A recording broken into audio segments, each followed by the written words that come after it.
Olá, boa noite. No ar, o Votei em Você para todo o estado de Santa Catarina. Vamos falar de política? Vamos conhecer um pouco mais sobre o Parlamento de Santa Catarina? Vamos conhecer hoje um dos 40 aqui nos estúdios da Band, o deputado Kennedy Nunes.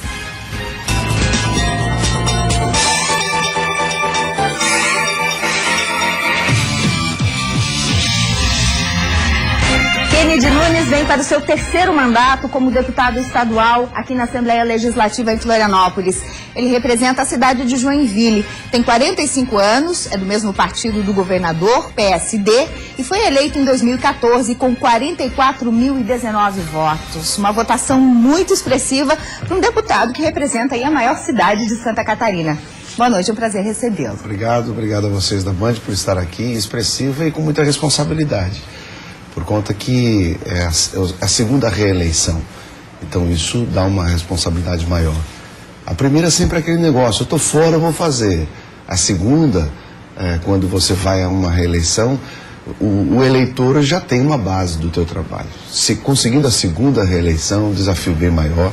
Eu fico muito feliz de ter recebido não só o apoio da minha cidade, da minha região, mas também eu pude ter o apoio de 85% dos votos dos municípios catarinenses. Quer dizer, você fez voto em 85% do quase território. Quase no estado inteiro. Então, isso me dá uma responsabilidade muito grande. E representa esses 85% que votaram em você, Eu né? digo, onde eu tive um voto, eu tenho um compromisso. Mas a tua história com a política começou muito cedo, aos 18 anos de idade, Foi. né? Onde que surgiu essa vontade de vida Assim, pública? né? Eu acho que o meu nome, Kennedy, papai era fã do Kennedy, né? E eu acho que por conta do meu nome eu comecei a ter esse envolvimento com a política. Quando eu tinha 12 anos, quando me perguntavam o que eu ia ser, eu dizia que eu ia ser político. Eu gazeava aula para buscar santinho, aquele negócio. Então sempre tive muito envolvido. Aos 18 anos, quando eu completei 18 anos, eu fui e fiz o meu título de eleitor no dia 16 de janeiro de 88, o dia do meu aniversário. E já me filiei ao partido e saí candidato a vereador. Fiz 100 e poucos votos, mas eu sabia que eu ia chegar lá. Então eu tenho na minha vida algumas coisas que eu sei que vai acontecer. É uma questão de prazos ou de período e de planejamento, de caminhada e luta. Mas eu sei, eu sabia que eu ia ser vereador em Joinville. Quando eu entrava em Florianópolis, eu sabia que ia passar um tempo aqui como deputado. Assim como eu sei que eu vou ser prefeito de Joinville e vou chegar a ser governador do estado. São coisas que eu sei que só poderão não acontecer se eu não quiser ou se de repente Deus não quiser. Mas eu entendo que o planejamento, a força, o foco, saber onde você quer chegar é importante para cada pessoa. Quer dizer que política também exige planejamento, né? Aquele negócio de antigamente fazer política por fazer não existe mais nos dias de hoje, né? A política mudou bastante. E mudou não só por conta dos agentes políticos, mas do eleitor. Antigamente você era um deputado e você votava, seja na capital do estado, um deputado estadual, ou lá em federal, senador, ou deputado federal, ou lá em Brasília, e demorava a chegar o seu voto na tua base. Eu me lembro muito que antigamente um deputado federal votava contra o aposentado lá em Brasília e chegava na cidade e ainda pedia votos na Associação dos Aposentados, porque demorava a chegar. Com essa questão que ficou tudo tão imediato, não existe mais a possibilidade das pessoas não saberem o que está acontecendo ou com o parlamentar. Nós somos representantes e as pessoas precisam saber a nossa atuação. A imprensa tem um papel muito importante, um programa como este tem um papel muito importante para saber quais as atividades que o seu representante está fazendo. Bom, o ex-ministro do STF, Joaquim Barbosa, esteve recentemente em Santa Catarina e em uma das suas palestras lá na cidade de Itajaí, ele falou que políticos só têm medo da voz das ruas, né? E que as manifestações que acontecem, que a gente tem acompanhado nos últimos meses, Brasil afora, são, além de ser um momento legítimo, né, por parte da coletividade, é um momento que é olhado pelo homem público, pelo político, com uma reserva e muita atenção.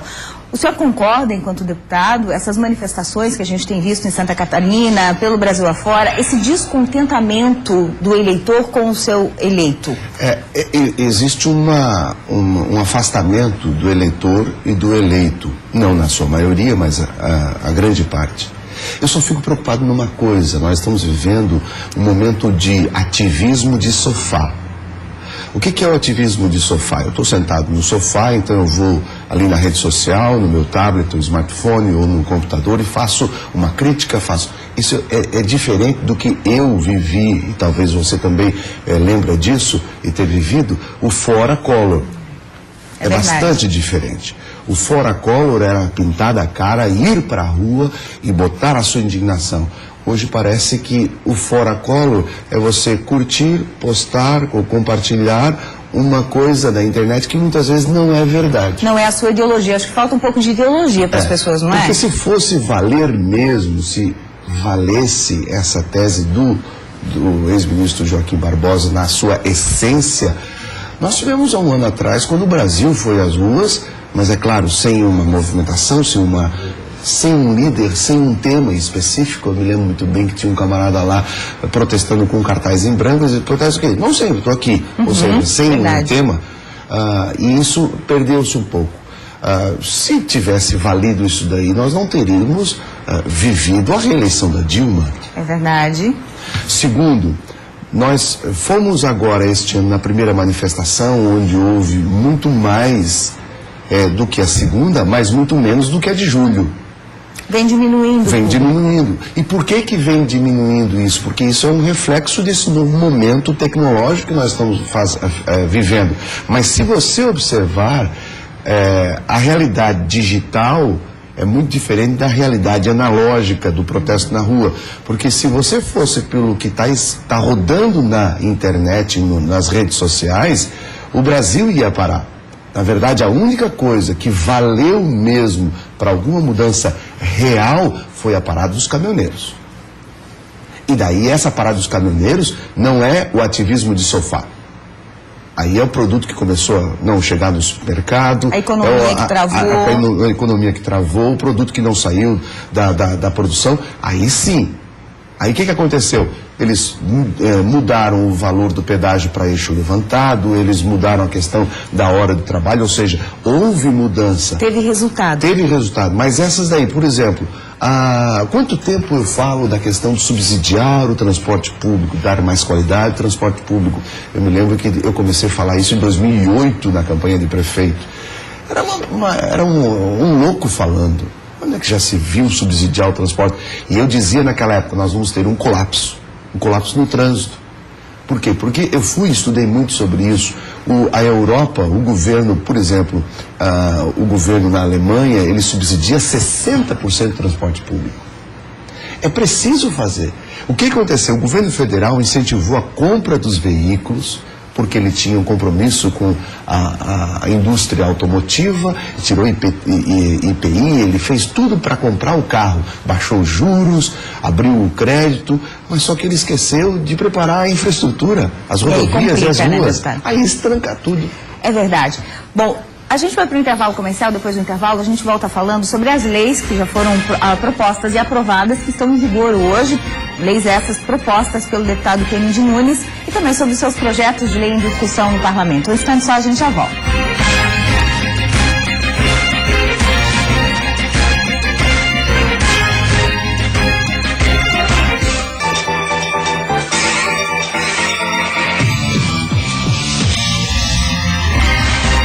Kennedy Nunes, deputado estadual aqui em Santa Catarina, meu entrevistado de hoje aqui no Votei em Você. Estamos falando sobre os seus projetos de lei e agora nós vamos conhecer um dos projetos propostos pelo deputado em 2013, projeto que foi aprovado pela Assembleia, foi sancionado pelo governador e é lei hoje no Estado. Na inexistência de leito hospitalar vago na rede pública de saúde, assegura a gestante de alto risco a internação na rede hospitalar particular. Essa é a Lei 16.025 de 2013. É muito importante isso, porque nem sempre a futura mamãe tem a vaga garantida lá no hospital público, né? Na verdade, essa lei surgiu de uma visita que eu fiz à maternidade que eu nasci em Joinville, a Darcy Vargas, e quando eu cheguei, o diretor estava com um problema. Tinha uma mamãe de alto risco, de Araquari, e que ele não tinha leito neonatal e tinha um leito só em Chapecó.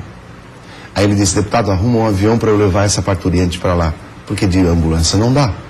Aí eu disse: mas como é isso? Daí ele explicou: se tiver um leito na rede toda, um leito, não importa onde, o poder público não pode pagar o hospital particular. Aí eu disse, tá, o que nós vamos fazer? Então ele falou, nós vamos ter que limitar essa distância. Então a minha lei, ela limita em um raio de 200 quilômetros a partir da casa da parturiente em alto risco, se não tiver uma vaga na UTI neonatal para ela num raio de 200 quilômetros, o Estado vai pagar o atendimento particular. Legal. Essa é uma lei que salva vidas. Ela está em vigor, existe uma fiscalização. Quem que fiscaliza? Como é que funciona? Na verdade é o seguinte, nós fizemos cartilhas e estamos distribuindo nas maternidades para os pais e para as mães terem isso na carteira. Essa semana ainda eu recebi no WhatsApp uma pessoa dizendo assim, Kennedy, me dá a tua lei, eu estou com a minha sobrinha lá no hospital, ela está há 10 dias já e não tem, eles estão querendo mandar ela para não sei aonde, era distante. Eu passei a lei e ela com a lei chegou lá no hospital e rapidamente conseguiram a vaga na maternidade onde ela estava. Então é muito importante o catarinense saber disso. Nós criamos as leis e eu faço de tudo para explicar a lei, né, para divulgar a lei. Mas poucas pessoas sabem. Então essa é uma lei que está aqui, ela foi sancionada pela presidência da Assembleia, porque o governo vetou, porque no entendimento do governo eu criava despesa. E o parlamentar não pode criar despesas. E eu não crio despesa. A despesa já está autorizada. Eu limitei a área. Então eu posso fazer. Apenas um pequeno entendimento jurídico que foi corrigido porque pela como mesa. É que, vamos supor, quem está nos assistindo lá em Joaçaba, tem uma mãe lá do parturiente de Joaçaba e dizem que tem uma vaga em Sombrio. Como é que vai? Não tem como. Não tem. Agora, não tendo em Joaçaba e num raio de 200 quilômetros, o governo vai pagar o atendimento particular para parturiente para salvar a vida da mãe e do bebê. Quer dizer, não tem vaga pública no município, procura-se nos municípios no raio de 200 quilômetros. A partir da casa da parturiente. Dela. Se não, nesse raio de 200 quilômetros não tem vaga em um hospital público, que o Estado vai pagar o particular. Do hospital particular. E o catarinense que não tem acesso a essa lei ainda, não sabia, ficou sabendo agora, ela pode pesquisar no site da Lesc, deputado? Como é que funciona para o catarinense conhecer a íntegra da lei? Pode pesquisar no site da Lesc, pode ir no meu site também, que é o canunes.com.br, pode ir lá. Use a lei, ela existe, é uma arma de defesa sua. Então você que descobriu que está grávida, né, guarda essa lei, eu digo, leva na pasta, porque lá na frente pode precisar. O pai descobriu que a esposa está grávida, tem alguém grávida na família? Na família, guarda a lei. Guarda a lei, porque ali na frente você pode usar. Aí puxa a lei e diz assim, amigo, eu estou com a lei aqui, ó. Não tem vaga, não tem, então vamos para lá. É a 16.025 de 2013. Facinho de guardar. 16.025/2013. Tem mais uma lei super importante em vigor em Santa Catarina, que também foi proposta pelo senhor deputado e aprovada, evidentemente, em vigor. É a 16.345 do ano passado, de 2014. Ela obriga os funcionários da Secretaria de Estado da Saúde a informar a Vara da Infância, da Juventude e do Idoso ocorrências que envolvam crianças, adolescentes, idosos, com indícios de maus tratos. Isso acontece com muita frequência, né? E a gente sabe que às vezes não há denúncia, né? A verdade, às vezes o idoso, a criança chega com hematoma. O que aconteceu? Ah, tropeçou e caiu. Mas será que é caída mesmo? A gente vê tantas, infelizmente, câmeras escondidas que denunciam agressões contra idosos, contra criança, e eu me preocupei com isso. Então, o que a lei diz? O funcionário público que está ali para receber, seja no hospital, no pronto-socorro, até mesmo na delegacia, ele tem por obrigação fazer um relato quando ele desconfiar alguma coisa para a autoridade policial. O seguinte, inclusive, essa lei existe punição para o funcionário que não cumprir isso. E eu fiz com punição, sabe por quê? Porque é fácil você chegar no setor público e ter um cartaz bem grandão assim, que se você insultar o funcionário público, vai à detenção, essa é a defesa dele. Ok, mas ele também tem os seus compromissos. Então, se o funcionário perceber alguma coisa e não cumprir essa lei, denunciando a autoridade policial que teve alguma coisa diferente, ele também vai responder sobre a sua... é como se fosse uma... como é que eu posso dizer? Algo que ele deveria fazer e não fez. Uma omissão da atribuição do trabalho dele também. Até eu me lembro que à época teve uma discussão que eu não podia gerar algum tipo de punição, mas aí, a lei ela existe para organizar e tem que ter uma punição, porque senão não existe. E qual é essa punição? A punição é que ele pode ser até demitido. Olha, interessante. No caso de concursado, pode ser exonerado do cargo ele tranquilamente. Pode perder a função dele caso não cumpra essa lei. Muito legal. E essas denúncias são importantes porque hoje a gente vê aí Brasil afora, as promotorias de justiça muitas vezes acabam acolhendo, recebendo muitas denúncias. Eu trabalhei muito com relação à exploração sexual infantil, denunciamos e prendemos pessoas. A exploração sexual infantil, ela entra pela porta da frente da casa. Assim como também a violência também ela é interna, ela está dentro de casa. E muitas vezes isso cria um bloqueio e que a pessoa está sofrendo violência e não tem como dizer porque tem medo de dizer. E é muito mais profundo do que a gente imagina, porque muitas vezes o hematoma não está à mostra, né? Existe é muito mais psicológico de você também conseguir perceber os sinais psicológicos daquela pessoa. Lá nos né? Estados Unidos, uma criança chega com qualquer machucadinho ou qualquer roxinho, uma criança, os pais já são chamados junto com a polícia para explicar aquilo dali. Acho que esse é o cuidado que a gente tem que ter. E também começar a perceber que é problema nosso, sim, né? Geralmente a gente fala assim, ó, a vizinha está apanhando do marido, não é problema meu. Não. O filho da vizinha, a filha da vizinha está com um comportamento que mostra indícios de qualquer tipo de violência, não é problema meu. É sim. É problema de todos nós, né? De marido e mulher, ninguém mete a colher. Não é mais. Tem limite aí, viu, gente? E principalmente quando é agressão, né? Quando é agressão. A gente vê, por exemplo, em casos de até morte, que começou com gritos e ninguém fez nada e acabou nisso daí. É por isso que é preciso denunciar e verificar. Quem não deve, não teme. É verdade. Qualquer pessoa maior de idade pode e deve fazer a denúncia. A gente vai para um intervalo comercial. Depois do intervalo a gente volta mostrando os projetos de lei que estão em discussão na Assembleia Legislativa e comentando também um pouco sobre as comissões permanentes das quais o deputado faz parte. No instante só a gente já volta.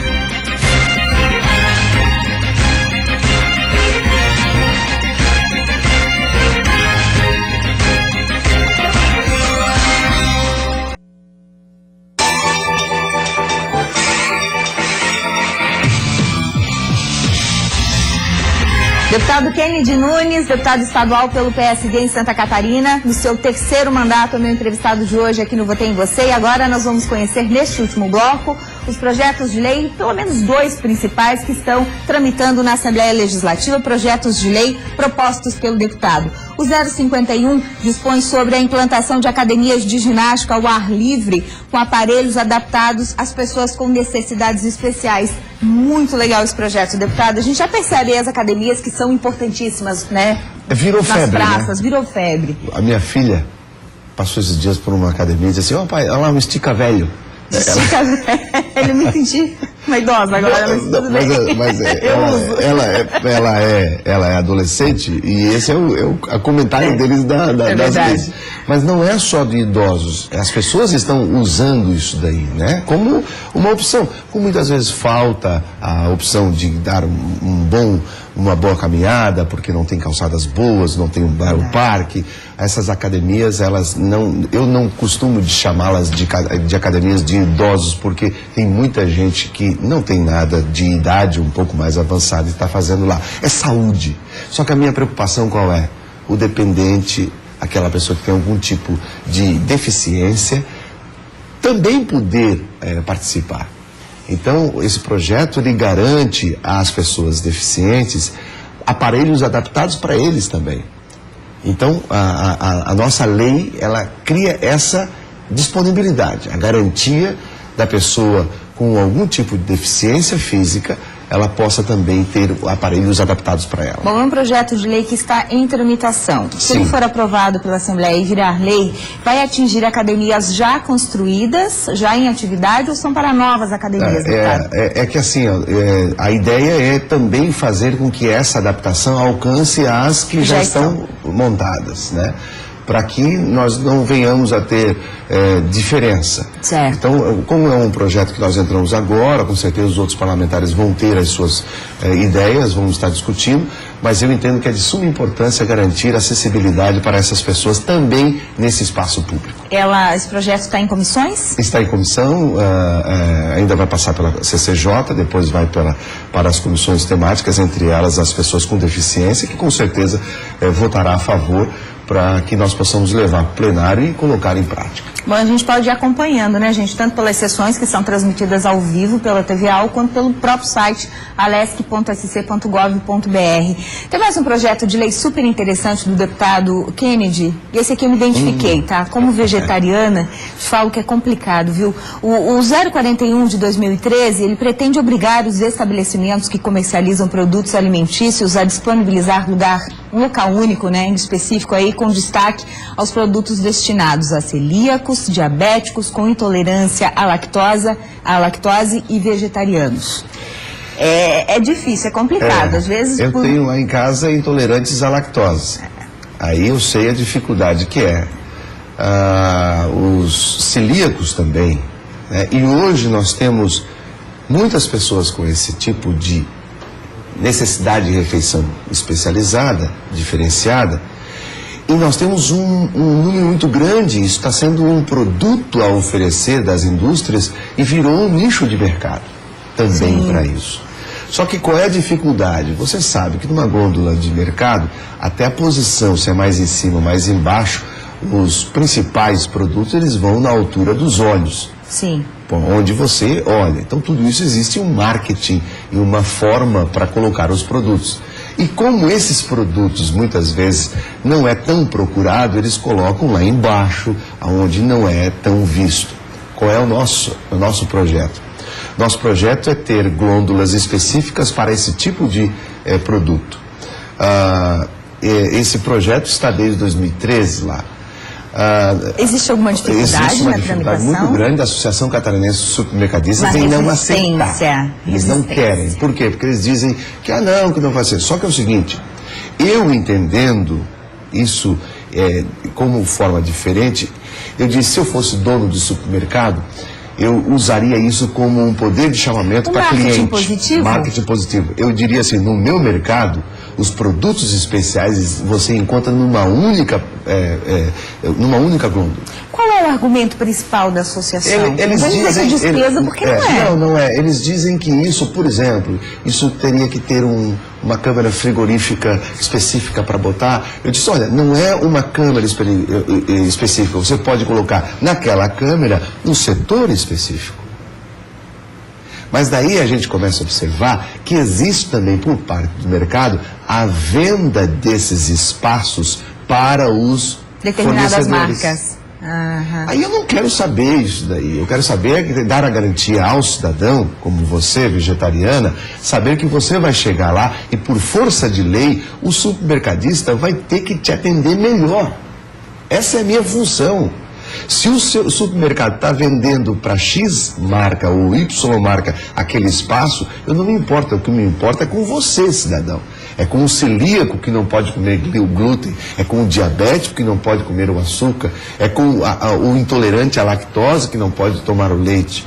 Então, essa é a minha preocupação. A minha preocupação do legislador é com o cidadão e não com essa questão financeira deles, que estão lá para oferecer um serviço, um produto. É verdade. Agora, o programa está quase acabando. Antes de comentar rapidamente sobre as comissões que o senhor participa, deixa eu só pegar esse gancho aqui.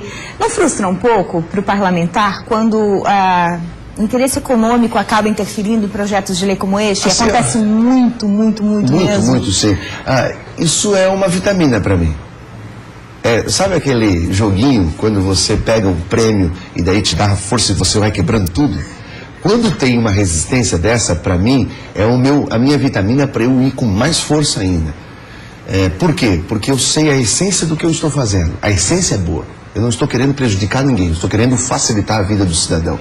É por isso que eu estou na Assembleia Legislativa. Quem votou em mim foram as pessoas, não foram as empresas. Eu preciso saber muito claro isso daí. E é importante também deixar claro para o cidadão que muitas vezes acontece lá nos bastidores, que a população nem fica sabendo, né? Bom, além dos projetos de lei e das leis que a gente já apresentou aqui no programa, eu só gostaria rapidamente de comentar sobre as comissões permanentes das quais o senhor participa. São 3, se não me engano, né? Eu participo da Comissão de Finanças e Tributação, que é muito importante. Eu participo também de uma comissão que eu tenho um carinho muito especial, que é do Mercosul. Eu já morei na Argentina, na Bolívia. Eu amo essa ideia do Mercosul Cidadão e tenho a difícil missão de ser presidente da Comissão de Ética, ou seja, se algum parlamentar cometer alguma falta de decoro, será a minha comissão que vai poder dizer se ele pode ou não continuar no Parlamento catarinense. É uma comissão, hoje em dia, quando se fala muito de ética, eu senti o peso da responsabilidade quando me indicaram para ser o presidente da Comissão de Ética da Assembleia Legislativa. 3 comissões super importantes, mas essa de ética aí é um pepino danado, né? Ainda mais no momento que a gente vive. Mas eu creio que está tranquilo a questão de ética na Assembleia, né? A nossa Assembleia Legislativa é uma Assembleia padrão ouro, em virtude e em comparação às outras que sempre tem denúncias, roubo. Nós temos um excelente quadro de deputados e da nossa própria Assembleia Legislativa. Tá certo. Para quem quiser acompanhar os projetos de lei que o deputado apresentou aqui, os demais projetos de lei de todos os 40 deputados, é só entrar no site da Assembleia Legislativa, viu, gente? alesc.sc.gov.br. Deputado, obrigada pela presença aqui no programa. Obrigado a você, obrigado a quem nos acompanhou e também a Bandeirantes. Obrigada para você. Lembrando que você pode participar do nosso programa assim pelas redes sociais, no nosso canal no Facebook, na nossa fanpage que você vê aí na tela. Você participa, vê as fotos dos bastidores e acompanha os programas que já foram ao ar. Nós voltamos no sábado que vem com mais um programa para você, mais uma entrevista. Aproveite bem seu final de semana, bom sábado. Fique agora com o Jornal da Band.